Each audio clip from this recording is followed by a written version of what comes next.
네, 계속 이어서 여기 363페이지 10번 보시겠습니다. 10번 판례. 거기 10번 판례 앞에다가는 뭐라고 적어두시냐면 종교활동 이렇게 적어두시면 되겠습니다. 종교활동. 종교활동 어떤 종교활동이었냐면 주지임명행위였습니다. 주지임명행위.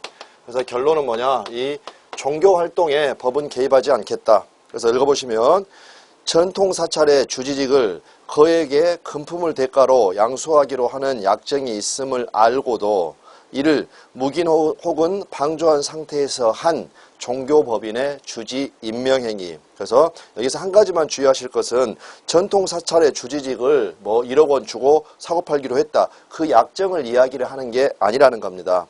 그거를 알고도 이를 묵인 혹은 방조한 상태에서 종교법인이 그 사람을 그대로 주지로 임명해버린 행위. 그러한 종교활동에 대해서 법이 개입을 하지 않겠다. 이제 그 부분입니다. 다음에 11번과 12번은 어떤 의미를 갖고 있냐면 이제 사회질서 위반의 대표적인 경우가 아까 도박도 말씀을 드렸었지만은 첩기행위라고 말씀드렸습니다. 그럴 때 이제 그 부부간의 관계, 그 관계에 있어서 이렇게 유효가 되는 거, 사회질서 위반이 아닌 거, 그 두 개 주의하시면 되겠습니다. 부정행위라든지 그거 관련된 것들입니다. 11번 부적관계를 단절하면서 여기 핵심 단어는 단절입니다. 단절. 그래서 개과천선, 좋은 놈 되는 겁니다. 이 사람은. 부적관계를 단절하면서 첩의 장래 생활대책을 마련해 준다는 뜻에서 금원을 지급하기로 한 약정. 그래서 이 경우에 있어서는 사회질서 위반이 아니니까 그 약정대로 지켜라 이렇게 이야기를 한 겁니다. 다음에 12번을 조금 이렇게 헷갈려들 하시는 분들이 좀 많습니다. 그래서 자신의 부정행위를 용서하는 대가로 처에게 부동산을 양도하되, 양도에다가 동그라미를 쳐두시고 부부관계가 유지되는 동안에는 처가 임의로 처분할 수 없다는 제한을 붙인 약정. 약정에다 동그라미를 치시면 결국에 남아있는 건 양도 약정이 되겠죠. 그러니까 자신이 바람을 피워가지고 아내한테 두 번 다시 이런 일 없도록 하겠다. 그래서 부동산을 양도하는 약정을 체결합니다. 그러면서 뭐라고 했습니까? 부부관계가 유지되는 동안에는 처가 임의로 처분할 수 없다. 그런 제한을 붙여놨다는 거죠. 그런데 또 이 남자가 다시 바람을 피웠습니다. 그러니까 결국엔 어떻게 되는 겁니까? 그 양도 약정 유효하다. 지켜라. 그대로 줘라는 겁니다. 그래서 그거 한번 봐보시면 되겠고, 다음에 이제 13번 같은 경우에는 도박 관련된 것들, 그 부분들은 전부 다 이제 무효가 되는데 이렇게 예외적인 것들이 하나씩 있으니까 그러한 것들을 이해를 해 두시면 되겠습니다. 그래서 13번은 우리 그 제일 밑에 수여한 행위, 거기 끝부분 있죠. 거기에다가 사건 이름을 하나 적어두겠습니다. 이 사건 이름은 뭐냐면 제주도 타짜 사건 이렇게 붙여두시면 되겠습니다. 제주도 타짜 사건 마지막에다 이렇게 붙여두시고 이 경우에 있어서는 사회질서 위반이 아니었습니다. 분명히 도박과 관련됐는데 무엇 때문에 어떠한 부분이 사회질서 위반이 아니었는지 이렇게 보면 되겠습니다. 그래서 갑이라는 친구가 있었고 그 다음에 을이라는 친구가 있었는데 요 갑이라는 친구가 누구였냐면 제주도에서 유지였습니다. 제주도 유지. 그랬고 을이 누구였느냐? 타짜. 타짜여가지고 오랫동안 공을 들여서 이 친구한테 작업을 해가지고 결국에는 도박을 하게 됐고 거기에서 이제 많은 돈들을 다 이렇게 따버린 거죠. 그 다음에 또 여기 갑이 을한테 이제 도박 채무까지 지게 되었습니다. 우리 옛말에 그런 말이 있습니다. 노름빚은 안 갚아도 된다. 노름빚은 왜 안 갚아도 되느냐? 사회질서 위반이기 때문에 부당이득 반환 청구가 안 됩니다. 불법 원인 급여. 거기에 해당돼가지고 물론 현실적으로 안 갚을 수 있을지 그건 또 별개의 문제가 되겠죠. 그래서 결국에는 갑은 이제 자기가 부담을 했던 노름빚을 어떠한 식으로 해결을 하려고 했냐면 유지였으니까 자기가 가지고 있었던 부동산이 있었겠죠. 그래서 이제 당장 내가 현찰이 없으니까 이 부동산 팔아서 내 노름빚에 충당해라. 그러면서 을한테 팔 수 있는 그러한 권리를 주는데 이제 처분수권이라고 그래가지고 처분행위는 원칙적으로 소유자만 할 수가 있죠. 무권 처분 사례 생각하시면 되겠습니다. 그런데 이 사람에게 대리 자격을 주면서 아예 그냥 처분해버릴 수 있는 그러한 자격까지 다 줬다라는 겁니다. 그러다 보니까 이제 을이 병이라는 사람하고 이렇게 매매 계약을 체결을 하고 그 다음에 병한테 등기까지 넘겨줍니다. 그런데 병은 이러한 사실을 전혀 모르고 있었다는 거죠. 전혀 모르고 있었다. 그러면 한번 여러분이 판사님이 돼가지고 결론 한번 미리 한번 생각을 해보십시오. 이 경우에 있어서 지금 노름과 관련된 사람들은 요 둘이었습니다. 요 둘이었을 때 그걸 모르고 있는 병이라는 사람은 이거 부동산 소유권 취득해줘야 될까요? 안 해줘야 될까요? 결론 나와 있죠. 이미 이 사람은 소유권을 취득할 수 있다. 이렇게 결론이 모르니까. 그렇게 되니까 결국에는 이 사람이 소유권을 취득하려면 요 매매 계약이 유효가 돼야 됩니다. 이 매매 계약이 유효가 되려면 이 사람이 이 처분할 수 있는 대리권을 줬던 거 얘도 역시 유효가 돼야 된다. 그래서 이 사람을 소유권을 취득해 주려면 매매와 그 원인이 됐던 이 처분수권 이 부분들은 유효로 만든다. 그래서 결국에는 판례의 태도는 뭐였냐면 도박과 관련된 것하고 이 사람의 이 매매와 관련된 거 그 부분을 완전히 분리를 해가지고 요 두 개는 유효 이렇게 만들고 나머지 것들 그 도박 팔고 나서 그 채무에 변제한 그러한 거라든지 그러한 부분들을 다 무효로 만든 겁니다. 그래서 이제 13번 보시면 도박채무 변제 약정의 이행행위에 직접 해당하지 아니하는 부동산 처분에 관한 대리권을 도박채권자 타짜에게 수여한 행위. 얘가 유효가 되니까 얘가 가서 체결한 매매계약 그 다음에 소유권을 넘겨주는 이 등기한 거 여기까지도 전부 다 유효가 되게 됐다. 그렇게 해서 정리하시면 되겠습니다. 다음에 이제 14번 같은 경우에는 제1매매 사실에 대하여 악의인 제2매수인이 매도인과 체결한 제2매매계약 여기에서 지금 악의에다가 표시를 해두시고 우리가 이중매매에서 공부를 할 겁니다. 이중매매가 무효가 되기 위해서는 악의만으로는 부족하고 뒷부분 있죠. 배임행위에 적극 가담할 것 그거를 요구를 합니다. 그게 무슨 의미인지는 이제 이중매매를 보시면은 되겠고 그 다음에 15번, 16번은 두 개를 묶으시고 이건 어떤 것들이냐면 일반적으로 그렇게들 많이 하는 것 실제 생활에서 많이 하는 것들입니다. 무슨 말이냐 매도인이 부담할 공과금을 매수인이 전에 부담하기로 한다.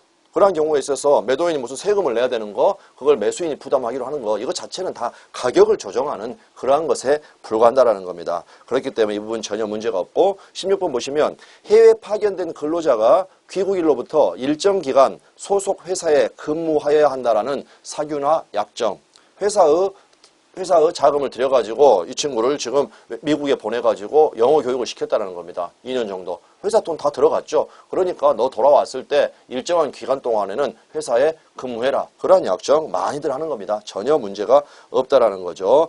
그 다음에 17번하고 18번은 묶으시오. 그러니까 15번하고 16번은 일반적인 것들. 일반적으로 많이 하는 것들 그 다음에 17번하고 18번은 묶으셔가지고 여기는 중요한 판례입니다. 지금 당장 뭐 이해하기는 조금 힘들 수가 있겠지만 아주 중요한 판례니까 나름대로 여기다 표시를 하셔가지고 의사표시로 가라. 의사표시로 가라. 이제 요 의미가 뭔가는 우리가 의사표시에서 배우면 되겠습니다. 여기 의사표시로 가라는 말은 지금 미리 간단하게 말씀드리면 성립요건은 당목의가 있었습니다. 당사자 목적 의사표시가 존재할 것. 그 다음에 우리 당사자와 관련돼서 권이행이 있었고 목적과 관련해서 지금 확가적사를 공부를 하면서 지금 배우고 있는 부분이 요 사회적 타당. 근데 이 효력 요건이라는 것은 당사자에 관련돼서 권의행도 있었고 법률행위 목적과 관련해서 확가적사도 있지만 의사표시와 관련돼 가지고도 효력 요건들이 있다는 겁니다. 즉 정상적일 것. 그러면 비정상적인 의사표시 같은 경우에 해당하면 이거 무효가 될 수도 있는데 이거 같은 경우에는 요 목적 단계에서 따지지 말고 의사표시로 가가지고 거기에서 효력 요건, 유무효를 따져봐라. 그렇게 이야기를 한 아주 중요한 그러한 판례들입니다. 그래서 일단은 그냥 눈도장만 한번 찍겠습니다. 17번 법률행위의 성립 과정에 강박이라는 불법적 방법이 사용된 것에 불과하다. 그랬을 때 이거 의사표시로 가라는 이야기는 뭐냐면 강박에 의한 의사표시라는 게 있습니다. 의사표시. 그러면 그 경우에 따라서 취소할 수 있는 경우가 있기도 하고 그 다음에 무효가 되는 경우도 있는데 거기에 가서 효력을 따질 것이지 사회질서 위반으로는 따지지 마라. 이렇게 이야기를 한 그러한 부분입니다. 18번도 역시 같은 취지입니다. 기본권을 침해하는 국가기관의 위헌적 공권력 행사에 외포되어가 뭐냐면 강박에서 핵심 단어인 쫄았다는 겁니다. 쫄았다. 그래서 강박이한 의사표시를 한 경우에 항상 반사회성을 띠게 되어 당연히 무효로 된다고 볼 수는 없다.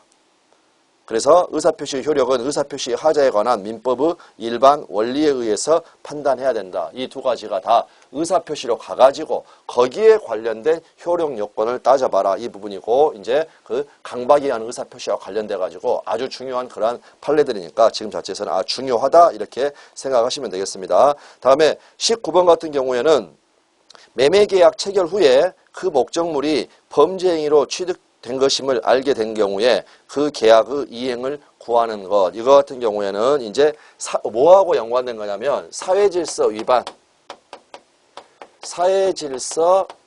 위반의 판단 시점. 이것과 관련된 겁니다. 언제를 기준으로 해가지고 사회질서 위반했는지 안 했는지 그 부분을 판단하느냐. 이거 같은 경우에는 법률행위시입니다. 법률행위시. 여기도 나중에 자연스럽게 알게 되는 그러한 부분입니다. 법률행위시. 일단 여기에서 지금 뭐만 하나 머릿속에 담아두시냐면 앞으로 이런 부분들이 자주 나옵니다. 예를 들어서 뭐 불공정한 법률행위라는 게 있는데 그 법률행위가 불공정한지 안 한지 그거는 언제 따져볼 것이냐. 시점이죠. 시점. 판단 시점. 그건 또 언제냐. 그 역시도 법률행위 시점입니다. 앞으로 이런 부분들이 한 서너 군데에서 반복이 되니까 그때마다 그냥 법률행위 시점이다. 법률행위 시점이라는 말은 무슨 말입니까? 4월 1일. 계약 체결한, 매매계약 체결한 그 시점을 기준으로 사회질서 위반이냐 아니냐를 따진다라는 거죠. 그래서 여기에다가는 뭐를 하나 적어주시냐면 효력 발생 시점. 이게 아니다. 여기 아니다. 그래서 이 부분을 법률행위 시점을 이렇게 법률행위 효력 발생 시점이다라고 하면은 이 부분이 틀렸다라는 겁니다. 지금 이 의미는 뭐냐면 이 사회질서 위반의 판단 시점에 대해서 학설이 있습니다. 학설이 있는데 어떤 학설이 있냐면 효력 발생 시점, 그러니까 학자의 견해죠. 효력 발생 시점을 기준으로 판단해야 된다. 그러한 학설들이 있는데 결국 우리한테 의미가 있는 건 판례죠. 판례는 이 판단, 이 지금 판례를 통해서 이렇게 법률행위 시점을 기준으로 판단한다. 그렇기 때문에 매매계약 체결이면 매매계약 체결 당시를 기준으로 해가지고 사회질서 위반 여부를 판단한다는 겁니다. 그런데 계약 체결 후 위에다가 이렇게 방점 하나 딱 해두시고 체결 후에 그 목적물이 예를 들어서 사기를 쳐가지고 취득된 것임을 알게 됐다. 그렇다고 하더라도 이 기준 시점은 체결 당시를 기준으로 해야 되니까 사회질서 위반이 아니다. 이렇게 이야기를 한 그 부분입니다. 다음에 이제 20번 같은 경우에는 법정 지상권을 건물의 소유권과 분리하여 양도하는 행위. 이거 지상권에서 우리가 공부를 하는 겁니다. 지상권이라는 물권에서. 그래서 이 지상권 같은 경우에는 토지 이용권의 대표적인 건데 간단하게 그냥 말씀을 드리면 지상권 자체를 설명드리는 것은 아니고 예를 들어서 갑이라는 사람이 이렇게 건물 하나를 짓고 싶습니다. 그러면 가장 좋은 것은 땅도 자기 거, 그 다음에 건물도 자기 거. 무슨 말입니까? 자금 여유가 있어가지고 땅도 사고 그 위에다가 건물을 짓는 게 가장 바람직하겠지만 만약에 자금이 땅까지 살 수 있는 여력이 안 된다. 그러면 어떻게 해야 되겠습니까? 토지 이용권을 가지고 즉 그 말은 무슨 말이냐면 토지는 다른 사람 거라는 겁니다. 그러면 다른 사람의 토지에 대해서 이러한 토지 이용권 즉 상대방의 승낙을 받아가지고 토지 이용권을 가지고 나서 그 다음에 거기다 건물을 짓는 거죠. 이 토지 이용권의 대표적인 게 바로 토지 임대차하고 그 다음에 지상권이라는 물권이 있습니다. 그러할 때 이제 갑이 여기에 지상권이라는 토지 이용권을 가지고 건물을 지었다. 그러면 지금 갑은 뭘 가지고 있냐면 건물에 대한 소유권도 가지고 있지만 이 지상권이라는 토지 이용권도 가지고 있다는 거죠. 우리가 나중에 지상권에서 확인하겠지만 이거 둘 다 아무거나 그냥 자기 마음대로 팔 수 있습니다. 권리 두 개 가지고 있으니까 건물 팔 수도 있는 거고 이 권리 자체 지상권이라는 권리 그냥 각각 팔 수가 있다. 그렇게 되는 그런 부분입니다. 다음에 이제 밑에 보시면 2번 103조에 해당하는 경우 그래서 이것들 같은 경우에 쭉 전체로 확인을 하시되 일단 중요한 것은 조금 전에 우리가 봤던 해당하지 않는 것, 해당하지 않아서 유효인 것, 또 해당하지 않아서 불법원인 급여가 아닌 것, 결국 불법원인 급여가 아니기 때문에 반환받을 수 있는 것, 그거를 먼저 정리하시는 게 중요하다. 그 정리하시고 나머지들 이제 부담 없이 쭉 보면서 얘들 나쁜 놈들이구나, 차라리 나쁜 놈들이구나 그 느낌으로 해서 사회질서 위반에 해당하는 거 보시면 됩니다. 1번 공무원의 직무에 관한 청탁과 그에 대한 보수 지급의 약정. 대표적으로 103조 위반, 사회질서 위반이 되는 경우가 어떤 경우냐? 범죄행위 하는 겁니다. 범죄행위. 지금 1번 뇌물죄 저지르고 있습니다. 뇌물죄. 2번 행정기관에 진정서를 제출을 해가지고 상대방을 궁지에 빠뜨립니다. 그 다음에 궁지에 빠뜨리고 그 진정을 취하하는 조건으로 5천만 원을 제공받기로 했다. 이거 나쁜 놈이죠. 사회질서 위반입니다. 3번 수사기관에서 허위 진술을 해주는 대가로 작성된 각서의 효력. 허위 진술하는 거 안 되는 거죠. 그렇기 때문에 이렇게 허위 진술 해주고 5천만 원 받기로 했다. 이거 사회질서 위반이다.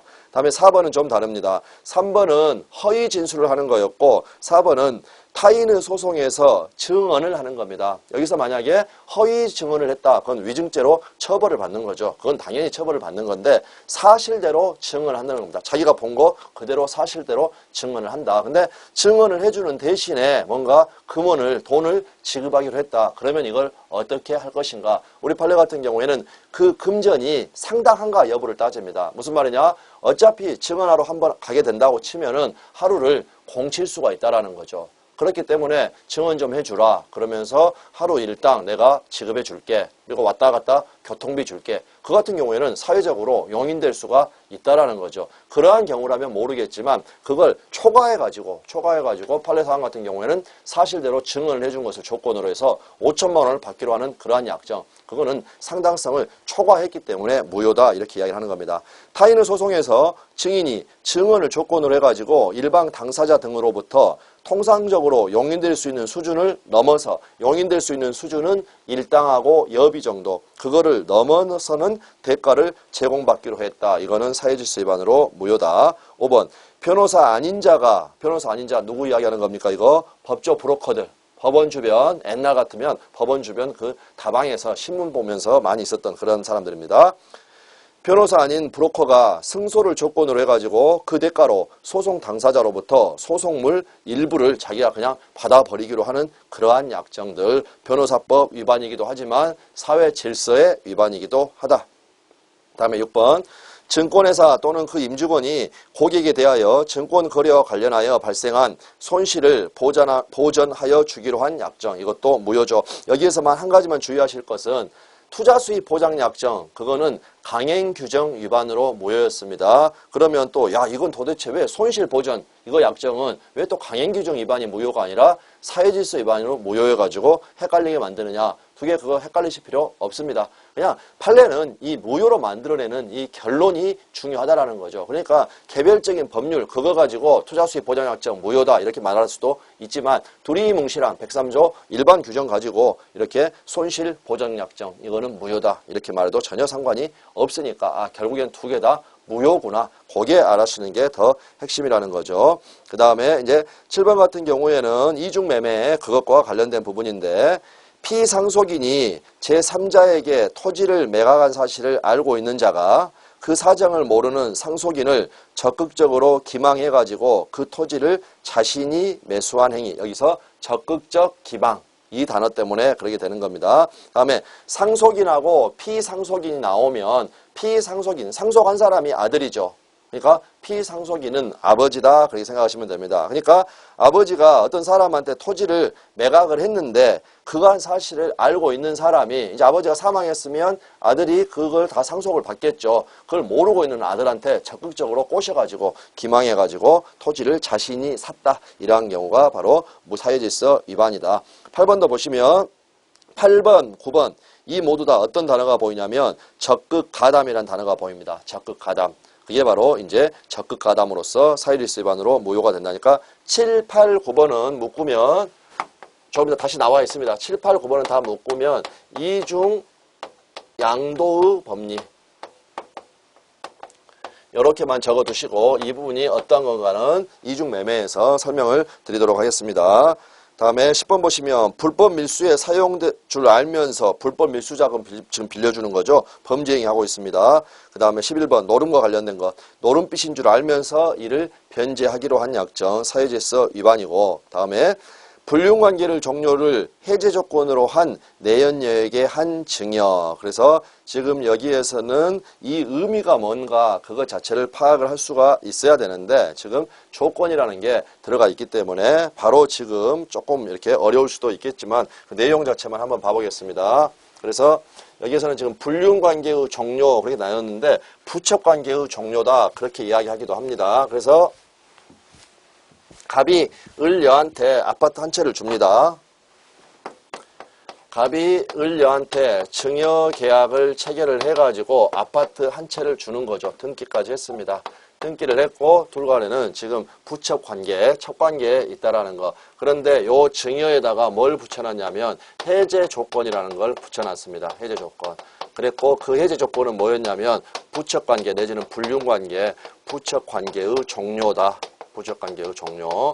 그러면 이 부분은 지금 크게 신경 쓸 필요가 없는 게 우리가 조건 가면 다 배웁니다. 근데 아까 이제 정지 조건이라고 설명을 드릴 때 뭐라고 했냐면 시험에 합격하면 자동차 줄게. 그러한 식으로 합격했을 때 자동차 달라고 하는 권리가 생기는 걸 정지 조건이라고 합니다. 다음에 해제 조건인 건 뭐냐면 반대 형태로 미리 자동차를 줍니다.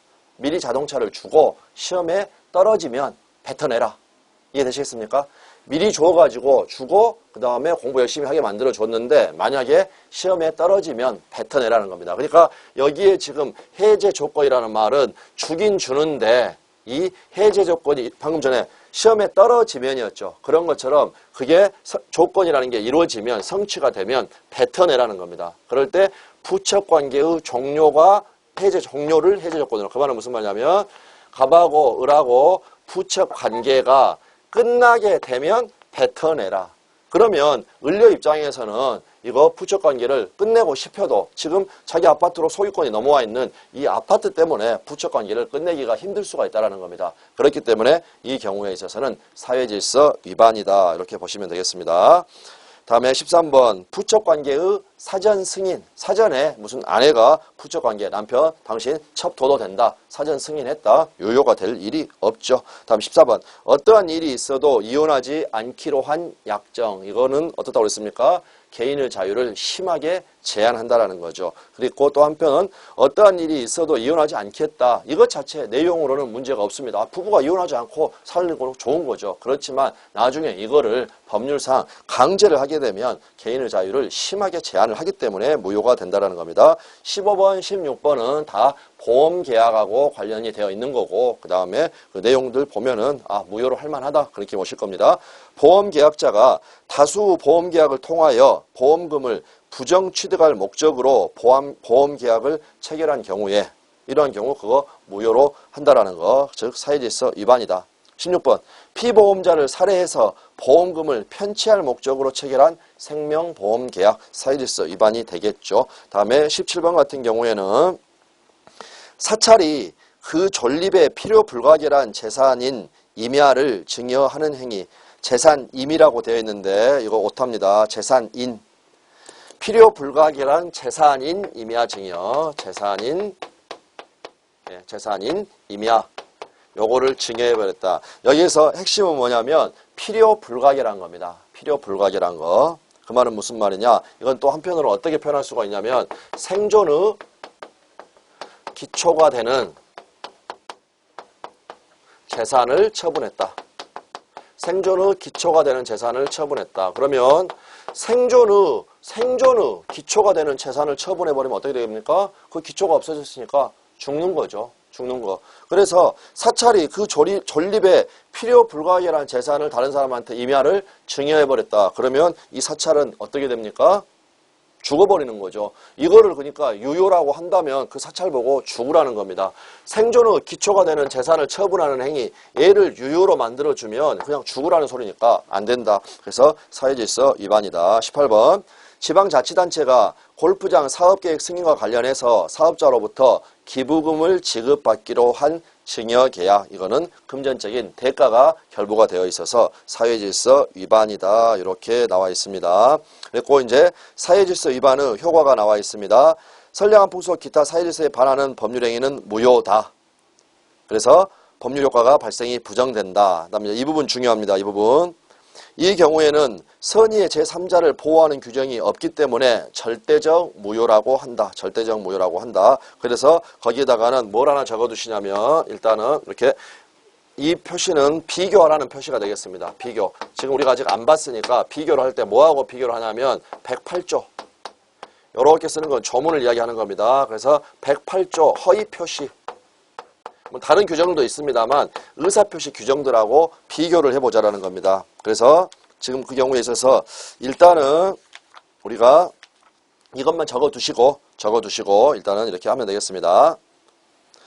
따라서 누구도 사회질서 위반 행위의 유효를 주장할 수가 없다. 그렇게 되어 있고 일단은이 아니라요. 일단은 저기 교재 384페이지 한번 보시겠습니까?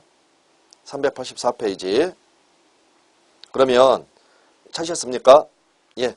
그래서 통정한 허위의 의사표시, 우리가 의사표시를 배우는데 1번에 뭐라고 되어 있냐면 상대방과 통정한 허위의 의사표시는 무효로 한다 이렇게 되어 있습니다. 이 항을 보시니까 전항의 의사표시의 무효는 선의의 제3자에게 대항하지 못한다. 이런 표현이 있습니다. 이러한 이 항을 뭐라고 하냐면 이걸 바로 제3자 보호규정, 선의의 제3자 보호규정이라는 겁니다. 그래서 여기 페이지까지 적어두시면 되겠네요. 방금 봤던 것처럼 페이지 384. 전항의 의사표시의 무효는 선의의 제3자에게 대항하지 못한다. 대항하지 못한다. 그럼 넘어오시면서 362페이지에 우리 103조 조문을 보시면 103조는 무효로 한다 하고 그대로 끝나버렸죠. 방금처럼 선의의 제3자에게 대항하지 못한다. 이런 말이 없다라는 거죠. 그래서 이제 365페이지 내용을 다시 보시면 이 경우에는 선의의 제3자를 보호하는 규정이 없기 때문에 이러한 무효를 절대적 무효라고 한다. 절대적 무효. 누구한테도 무효를 주장할 수 있는 거고 이러한 경우에 선의의 제3자 보호 규정이 있는 거 선의의 제3자 보호 규정 이 보호 규정이 있는 이러한 무효를 뭐라고 하느냐? 상대적 무효라고 한다. 상대적 무효. 그랬고 이거는 이제 허위표시 가서 자주 이렇게 계속 배우게 되는 그러한 부분이니까 지금 여기서 처음에 한꺼번에 너무 다 알려고 하다가는 이거 머리 빠개집니다. 그러니까 전혀 그러실 필요 없고 나중에 다 알게 되는 거니까 표시만 해두시면 되겠습니다.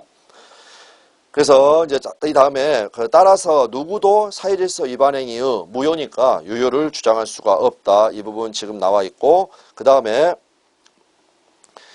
가령 부동산의 이중매매가 사회질서에 반하는 경우에 해가지고 쭉 나와 있죠. 이 1996년도 판례. 그래서 이 판례가 일단 중요하다. 아주 중요하다. 이중매매가 시험에 나오면 대부분의 사례 형태로 나오는데 정답은 대부분 여기에서 만들어냅니다. 그러니까 일단 여기에서 이게 중요하다라고 표시를 해두시고 지금 바로 우리가 이중매매를 곧 이렇게 공부를 할 거니까 거기에서 다시 한번 보도록 하겠습니다. 보기로 한다. 예, 그래서 2번 같은 경우에 아까 우리가 봤던 그러한 부분이니까 다시 한번 최종적으로 작은 동그라미 2번 부분을 보면 거기에 써져 있는 말은 뭐냐면 아까도 봤지만 갑하고 을하고 증여를 했습니다. 증여. 그런데 여기에 첩관계가 대가로 붙어 있습니다. 첩계약. 그러면 이 증여계약은 무효가 됩니다. 무효. 무효가 되니까 야 무효다. 무효면 나는 이행할 필요가 없었는데 너한테 이행을 했으니까 부당이득으로 반환을 해주라. 그랬을 때 부당이득 반환 이것 자체가 안 된다. 이유는 뭐였습니까? 안 되는 이유는 746조에서 불법원인 급여에 해당하면 반환을 청구하지 못하니까 여기에 해당한다. 요거는 아까 설명을 드렸던 그 부분입니다. 그런데 판례 사안에서 또 문제가 됐다는 게 뭐냐면 얘가 무효면 어떻게 되는 겁니까? 요 등기도 무효죠. 무효가 되니까 소유권은 지금 누구한테 있다고 볼 수가 있냐면 갑한테 있다고 볼 수가 있습니다. 그래서 갑이 이번에는 뭘 주장하냐면 나는 소유, 너는 점유. 그러니까 소유권, 내 거니까 돌려줘 해서 소유물 반환 청구권이라는 걸 행사할 수가 있겠는가? 반환 청구권.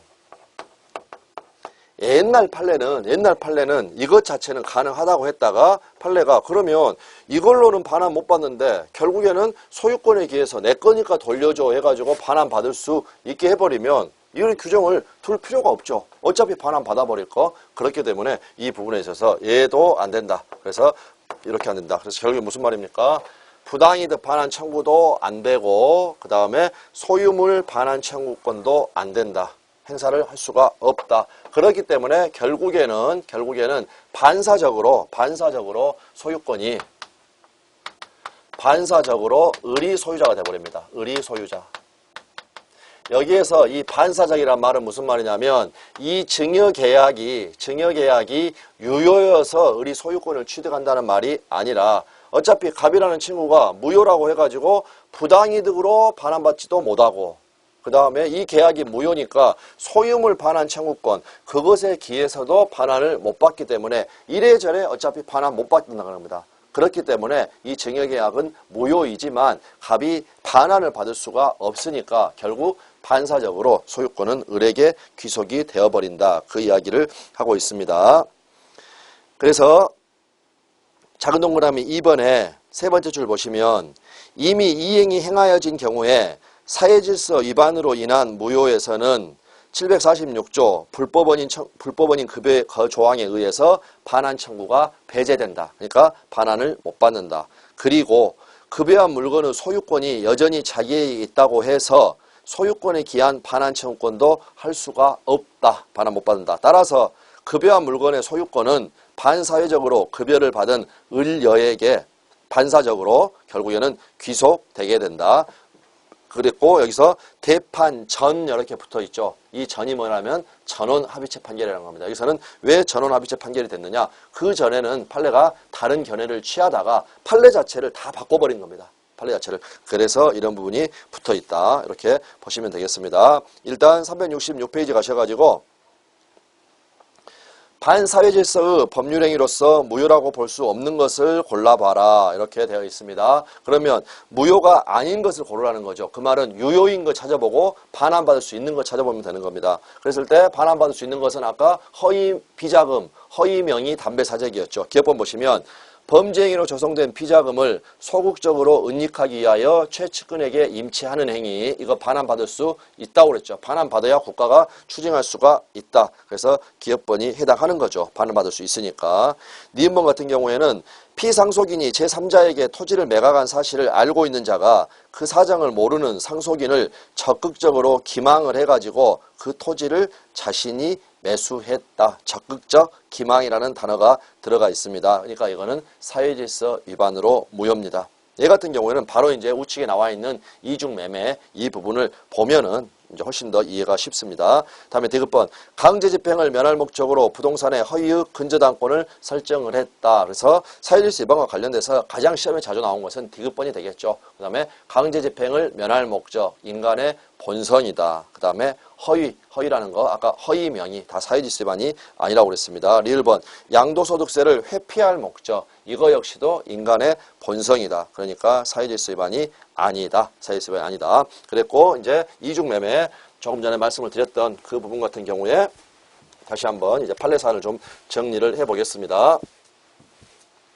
그래서 먼저 이중매매의 그 의의부터 보시면 이중매매 양다리 거쳤다는 겁니다. 무슨 말입니까? 갑이 이렇게 을하고 매매 계약을 체결했습니다. 매매 계약이 체결을 됐으니까 갑은 이 매매 계약에 따라서 이미 소유권을 이전해 줘야 될 의무를 부담을 했고 을이 대금 지급하면 됩니다. 근데 그러한 상황에서 이렇게 병이 또 매매계약을 갑하고 체결을 한다라는 거죠. 그랬고 이렇게 병 앞으로 등기까지 이루어져 버린 이러한 상황입니다. 그러면 매매가 두 개가 있었기 때문에 우리가 이거를 제1매매다. 첫 번째 매매다. 이것을 제2매매다. 이렇게 불러줄 수가 있다라는 거. 그래서 여기서 이제 일단 먼저 확인을 해야 될 것은 소유자가 누가 되는 겁니다. 소유자가. 그래서 여기서 원칙을 보면 원칙은 이중매매가 있었을 때 당연히 병이 소유자가 됩니다. 병이 소유권 취득한다. 만약에 병이 이러한 일매매가 있었다는 걸 알았다. 그럼 어떻게 될 것인가? 그래도 병이 소유권 취득합니다. 그래도 병이 소유권. 무슨 말이냐면 만약에 여러분이 병입니다. 병이어가지고 갑이 가지고 있는 이 토지 이게 욕심이 나가지고 사고 싶었다라는 거죠. 그랬는데 결국에 보니까 어떻게 됐느냐. 다른 친구, 을이 이미 이거를 1억 원의 매매계약을 체결을 해버렸다. 근데 이 토지는 상당히 앞으로 투자 가치가 있어 보입니다. 그런 상태에서 그럼 여러분은 알고 있죠. 알고 있는데 갑이 여러분한테 와가지고 기회를 제공하는 겁니다. 야, 너 이거 1억 2천에 살래? 그런 식으로. 그러면 이 사실을 알고 있을 때 이거 사야 됩니까? 안 사야 됩니까? 친구가 의리 지키기 위해서 안 산다? 아니라는 거죠. 당연히 사야 되는 겁니다. 그게 무슨 말이냐? 그게 바로 자유경쟁의 원칙입니다. 자유경쟁의 원칙. 그렇기 때문에 자유경쟁의 원칙 때문에 이러한 사실을 알고 있었다. 알았다고 하더라도 그 다음에 매매계약 체결하고 샀다. 당연히 소유권을 취득을 하는 겁니다. 그런데 이제 문제는 뭐냐면 예외가 있을 수 있어요. 예외. 얘는 무슨 말이냐면 단순히 이러한 을하고 제1매매계약이 있었다는 걸 안 정도에 그치는 게 아니라 가가지고 병이 이 매매계약이 있다는 걸 알고서도 적극적으로 꼬시는 겁니다. 그래서 그걸 뭐라고 하느냐? 배임행위의 적극가담이다. 이렇게 이야기합니다. 배임행위 적극가담. 배임행위 적극가담. 그러면 배임행위라는 말은 지금 어디에서 나오는 거냐면 누가 배임행위를 한 겁니까? 갑이 하는 거죠. 그러니까 무슨 말이냐면 매매 계약을 체결을 하면 갑한테는 의무가 발생을 했죠. 어떤 의무입니까? 소유권을 넘겨줘야 되는. 그래서 소유권을 넘겨줘야 되는 임무를 가지고 있는 갑이 다른 사람한테 팔고 소유권을 넘겨줘 버렸다. 그것 자체가 바로 임무를 위반했다. 배신 때렸다 해서 배임행위라고 하고 형법적으로 배임죄에 해당하는 그러한 부분입니다. 그런데 배임행위에 단순히 아는 게 아니라 병까지 적극 가담했다. 그러면 얘는 지금 공범입니다. 공범. 결국에는 이걸 배임죄를 저지르고 있는 둘이 공범이 되게 된다는 것은 범죄 행위를 하고 있다는 거죠. 범죄 행위. 그래서 요 단계가 가면 결국에는 이거는 사회질서 위반으로 무효다 이렇게 이야기한다는 거죠. 사회질서 위반. 사회질서 위반으로 무효가 된다.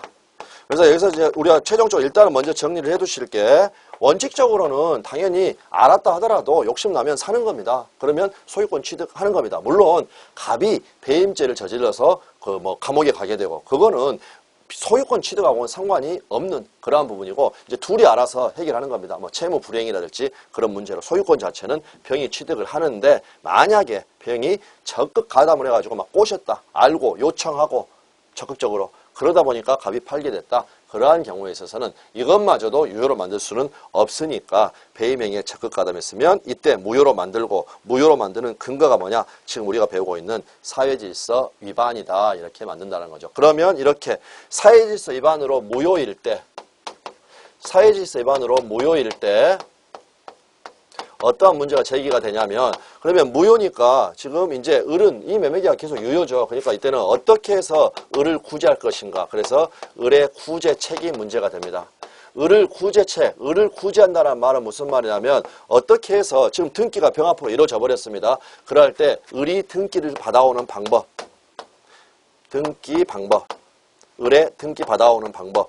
요거 자체를 물어보고 요 부분이 판례가 이야기를 하고 있으니까 시험에 아주 자주 나온다는 겁니다. 그럴 때 이제 여기에서 우리가 알아야 될 것은 핵심은 대위로만 된다. 요게 핵심입니다. 대위로만 된다. 대위로만. 그 말은 대위가 무슨 말인지는 몰라도 대위로만 되니까 직접은 됩니까? 안 됩니까? 대위로만 된다. 그러니까 직접은 안 된다. 그 다음에 대위로만 되니까 만약에 채권자 취소권이다. 이걸로 되겠습니까? 안 되겠습니까? 이것도 안 된다. 그래서 대위라는 것은 우리 시험 범위가 어차피 아닙니다. 그러니까 간단하게 그 개념만 생각을 해두시면 되겠습니다. 갑이 있고 을이 있고 이렇게 병이 있습니다. 병이 있다. 그러면 지금 이 경우에 있어서 을이 만약에 접니다. 그 다음에 병이 누구냐? 여러분. 그래서 여러분이 저한테 돈 받을 게 있다라는 거죠. 어떤 채권을 가지고 있다라는 겁니다. 그런데 저는 지금 그 채권 말고는 아무런 것도 없다. 일단은 땡전 한 푼 없습니다. 여러분이 저한테 돈 받을 권리, 가령 뭐 100만 원을 할까요? 100만 원. 요 100만 원을 받을 권리가 있는데 저는 땡전 한 푼 없다. 그 대신 어떤 건 있냐면 요 갑한테 제가 받을 게 있다라는 겁니다. 갑한테 받을 게 있는데 제가 아무런 권리를 행사를 안 하고 있으면 여러분 어떻게 할 수 있느냐. 100만 원 받을 권리를 가지고 있었기 때문에 이 사람의 이 권리를 대신 행사한다. 그래서 그거를 대위 행사한다는 겁니다. 대위 행사. 앞으로 이 부분들 몇 번 나올 때 그때 그냥 일단은 여기에서 대신 행사한다. 이렇게 정리해 두겠습니다.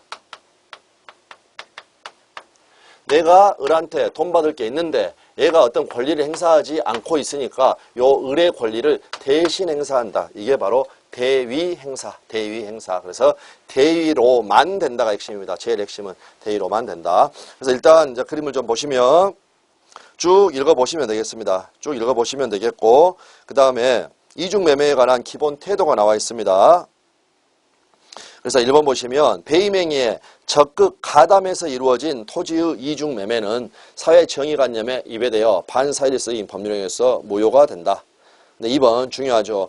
제2매수인 병이 매도인의 매도 사실을 알았다는 것만으로는 절대 무효가 될 수가 없다. 자유경쟁의 원칙상. 안 것만 가지고 알고 있는데 얘가 판다고 하면 어때야 됩니까? 사야죠. 왜 그랬습니까? 투자 가치가 있고 내가 정말 사고 싶은데 경쟁하는 겁니다. 그렇게 보시면 되겠고, 그 다음에 이제 3번 같은 경우에는 대리와 관련해서 상당히 중요한 그러한 판례가 되겠습니다. 그래서 중요하다라는 표시를 해두시고, 그래서 이 판례 사항 같은 경우에는 지금 이제 배임행위 적극가담 그 말씀은 드렸기 때문에 어떤 경우를 생각해 보시면 되겠냐면 이렇게 갑이 있고 을이 있고 여기에 병입니다. 그러면 이 사람을 우리가 본인이라고 하고 그 다음에 대리인이라고 하고 이 사람을 상대방 이렇게 이야기를 한다는 거죠. 그래서 대리라는 제도 자체는 대리권 가서 배우시기로 하고 그 다음에 내 대신 그냥 땅 좀 사주라 이런 식으로 이야기를 했다는 겁니다. 그래서 병이 이렇게 땅을 가지고 있으니까 요 을 보고 내 대신 대리권 줄 테니까 너가 가서 사주라 이렇게 해서 여기서 매매 계약을 체결을 했습니다. 아무런 문제가 없을 텐데 알고 보니까 여기에 대해서 A하고 이미 매매 계약이 있었다. 이미 매매 계약. 그러면 얘가 제1매매가 되겠죠. 제1매매. 얘가 제2매매니까 이중매매가 된 겁니다. 이중매매가 됐는데 방금 우리가 봤던 것처럼 배임행위에 병이 이쪽으로 A한테 소유권을 넘겨줘야 되는데 그걸 임무를 위배했다. 거기에 을이 만약에 적극 가담을 했다. 을이 적극 가담. 적극 가담했다는 것은 얘가 병한테 막 요청하는 겁니다. 이 사실을 알고도 적극 가담을 했다. 그러면 무효가 되는 거죠. 근데 적극 가담해가지고 본인 앞으로 등기가 이루어졌다. 이러할 때 만약에 본인, 갑이라는 사람은 여기에 전혀 관여한 바 없죠. 대리권만 줘놓고 그냥 가만히 있는 겁니다. 가만히 있으니까 내가 이 땅 사왔다 하면서 등기까지 다 돈 주고 등기 받았는데 이 경우에 있어서 본인이 이러한 사실을 몰랐다. 즉 선이. 본인이 몰랐으면 소유권 취득할 수가 있겠는가? 이건 아니라는 겁니다. 이것은 우리가 대리권에서 배웁니다. 이러한 대리행위, 그거는 누구를 기준으로 따지냐면 을을 기준으로 따지면 대리인을 기준으로. 그렇기 때문에 본인은 몰랐다고 하더라도 을이 배임행위에 적극 가담을 했다고 한다면 이 매매계약이 무효가 되고 무효이기 때문에 소유권을 취득할 수가 없습니다. 그래서 한번 읽어보겠습니다. 대리인이 본인을 대리하여 부동산을 이중으로 매수한 경우에는 대리인이 매도인의 배임행위에 적극 가담을 했으면 본인이 그러한 사정을 몰랐더라도 이게 바로 선이라는 거죠. 그렇다 하더라도 무효다. 네, 이렇게 보시면 되겠고, 그 다음에 이제 이중매매 무효 법리를 확대 적용한다. 이 표현이 나와 있습니다. 무슨 말이냐면은 지금 이 경우에 있어서는 매매 두 개가 있었는데 매매가 아니라 아까 상속 같은 경우도 있을 수가 있었죠. 뭐 여러 가지 것들. 그러한 것들이 같이 있기 때문에 판례는 결국에는 다른 부분에 있어서도 확대 적용을 해서 결국에는 적극 가담이라는 단어가 보이면 적극적으로 기망했다랄지 그러한 부분들이 있으면 그거를 무효로 처리를 한다. 그래서 이제 이 부분 같은 경우에 1번부터 5번까지 이렇게 개인적으로 좀 공부하시면서 쭉 읽어보시면 되는 그러한 부분입니다. 다 적극 가담이라는 게 들어가 있다. 그게 포인트입니다. 다음에 3번, 방가로 3번. 제1매수인 의뢰 구제책. 아까 말씀드렸던 겁니다. 즉 배임행위 적극 가담으로 무효가 됐을 때 을은 어떠한 방법으로 해서 등기를 받아올 수가 있을 것인가. 방금 말씀드렸죠. 대위로만 가능하다. 즉 매도인을 대위해서 말소 청구하는 거 이것만 가능한 거지 매수인이 직접 말소 청구하는 거 안 되고 채권자 대위로만 가능하니까 채권자 취소권이라는 거 이거 행사할 수도 없다. 역시 채권자 취소권도 우리 시험 범위가 아닙니다. 우리 시험 범위가 아니니까 구체적으로 이 내용에 대해서 크게 알아두실 필요 없는 그런 부분입니다. 그냥 대위로만 된다. 그게 가장 핵심이라는 거. 그랬고 이제 밑에 우리 사례 문제 이거 자체를 한번 가지고 이렇게 방금 우리가 배웠던 부분 정리 한번 해보겠습니다. 갑이 자기 소유 X 부동산을 을에게 매도하고 매매대금을 수령을 했는데 이를 알고 있는 병이 적극적으로 권유를 해서 갑으로부터 위 부동산을 매수하고 소유권 이전 등기를 격려했다. 이 경우에 있어서는 지금 병이 배임행위에 적극 가담했다. 그 부분이 나와 있죠. 왜 그렇습니까? 적극적으로 권유해서 샀으니까. 그랬고 얘 앞으로 지금 등기가 이루어졌으니까 이 매매계약은 사회질서 위반으로 무효인 겁니다. 거기에 대해서 틀린 것은 1번 갑과 병 사이의 매매계약은 이 매매계약은 지금 배임행위 적극 가담이 됐으니까 무효가 되겠죠. 무효. 그럴 때 을은 갑에 대하여 소유권 이전 채무 불이행을 이유로 손해배상을 청구할 수도 있겠죠. 예를 들어서 뭐 7월 1일까지 돈 주고 집에 들어가기로 했는데 얘가 애한테 팔아버리니까 어떻습니까? 그냥 여관을 전전했다. 숙박업소를. 그러면 너 채무 불이행했으니까 손해배상해라. 이렇게 이야기할 수가 있다라는 거죠. 정답은 3번이 되겠는데 을은 갑을 대위하지 않고 직접 등기의 말소를 청구할 수 있다. 완전 잘못된 거죠. 왜 그랬습니까? 대위로만 가능하니까. 그래서 3번이 잘못됐고 4번 을은 소유권 이전 청구권의 보존을 위하여 갑과 병 사이의 매매계약에 대하여 채권자 취소권을 행사할 수 없다 하면은 맞는 부분이죠. 왜 그렇습니까? 대위로만 가능하니까. 그랬고 이제 5번도 상당히 중요한 부분입니다. 병이로부터 X 부동산을 전득한 정이 선이이더라도 소유권을 취득할 수가 없다. 그래서 지금 무슨 말이냐면 여기에서 아주 중요한 부분입니다. 아까 우리가 봤던 부분.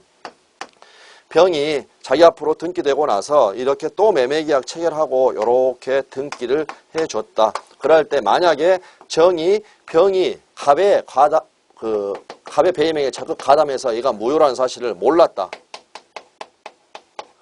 그러면 얘가 소유권을 취득할 수가 있겠는가? 그 경우에 있어서 배임행위 적극 가담으로 무효면 이 사람은 이 등기가 지금 무효니까 얘는 소유자가 아니죠. 소유자가 아니면 소유권 넘겨줄 수 있습니까? 없습니까? 무권 처분. 처분권이 없는 사람은 소유권 넘겨줄 수 있습니까? 없습니까? 없다. 그러니까 얘가 소유자여야 정이라는 사람은 소유자가 될 수가 있다는 겁니다. 그러니까 이 경우에도 지금 뭐가 나오는 거냐면 계속 우리가 중요한 개념 자주 나오게 된다고 그랬죠. 얘가 바로 무권 처분입니다. 무권 처분. 그러니까 얘가 선이든 말든 소유권을 넘겨줄 수가 없다라는 거. 그러니까 정은 소유권을 취득할 수가 없다. 그랬고 만약에 정이 소유권을 취득을 하기 위해서는 어떠한 규정이 필요하냐면 아까 우리가 108조에서 봤던 것처럼 무효를 이 사람에게 선의의 제3자에게는 대항하지 못한다. 그런 식으로 선의의 제3자 보호 규정이 있으면 소유권을 취득할 수가 있습니다. 그 부분 우리가 앞으로 배우겠죠. 그렇지만 103조 같은 경우에는 아까 우리가 확인한 것처럼 선의의 제3자 보호 규정이 없으니까 이 경우에는 원칙대로 무권 처분이기 때문에 얘는 소유권 취득할 수가 없다. 이렇게 되는 것입니다. 네, 그래서 오늘은 여기까지 보고 이제 다음 시간에 불공정한 법률행위 그 부분 104조부터 우리가 살펴보도록 하겠습니다. 네, 수고 많으셨습니다. 감사합니다.